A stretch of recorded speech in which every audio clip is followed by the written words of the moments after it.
saya menyimpulkan banyak organ dalam tubuhnya rusak. Jantungnya membengkak, ginjalnya tinggal 40%, pankreasnya rusak, sistem saraf dan peredaran darahnya banyak yang tersumbat, dan ini semua terjadi akibat radikal bebas yang sangat tinggi. Jadi salah satu kelebihan dari alat itu dapat mengukur adanya radikal bebas. Ya. Dan ini semua terjadi akibat gaya hidup beliau yang salah. Apa itu? Akhirnya beliau ngaku, "Dok, benar, sejak muda saya ini suka tidur larut malam." Hati-hati. Jam 11 sampai dengan jam 1 malam, di saat kita tidur pulas, tubuh kita akan melakukan detoksifikasi. Tubuh kita akan melakukan bersih-bersih, terutama organ liver, melakukan bersih-bersih dari apa? Dari radikal bebas. Dengan syarat tidur pulas. Artinya kalau Bapak tidurnya di atas jam 11 malam, tubuh kita tidak punya kemampuan untuk melakukan detoksifikasi, karena syaratnya harus tidur pulas.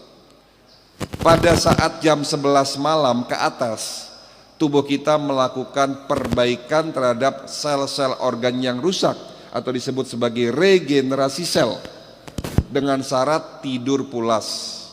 Jadi artinya di saat jam 11 malam Bapak belum tidur pulas, di saat itulah degenerasi sel terjadi. Akhirnya kita sakit, imun kita turun. Itu gaya hidup pertama yang beliau akui salah. Gaya hidup kedua yang beliau akui salah, beliau suka makan malam. Banyak penelitian mengatakan orang yang punya kebiasaan makan kurang dari 4 jam sebelum tidur malam. Saya ulangi, orang yang punya kebiasaan makan kurang dari 4 jam sebelum tidur malam, apa yang dimakan akan banyak menjadi sampah ketimbang yang diserap. Sampah yang ada dalam usus besar ini juga berpotensi menjadikan oksidasi berlebihan dan pada akhirnya radikal bebas naik. Dan gaya hidup ketiga yang beliau akui salah, beliau tidak suka minum air putih. Ya. Waktu masih muda dengan gaya hidup yang seperti itu tidak terasa. Tapi di saat usia tua, tubuhnya semakin lemah.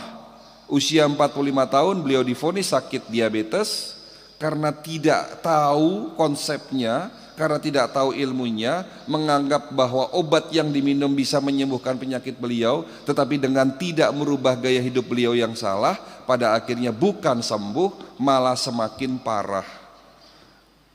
Dari cerita tadi kita bisa buat satu kesimpulan dan bisa kita ambil hikmahnya. Tidak ada satupun penyakit yang bisa sembuh jika Bapak hanya mengandalkan obat.